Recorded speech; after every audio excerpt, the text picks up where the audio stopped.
Welcome to Incredible Lab channel, and in today's video I'm going to show you how to clean any Android phone. So at first open up your settings app.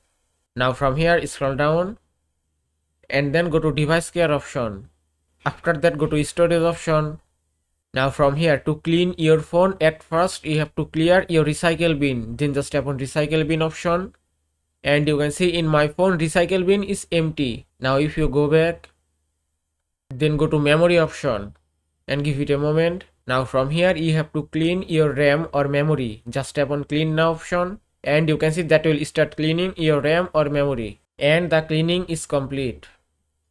Now if you go to home screen, then touch and hold here, then go to widgets option and then tap on device care option, and here you can see optimization widget. Then just touch and hold it and add it on the home screen.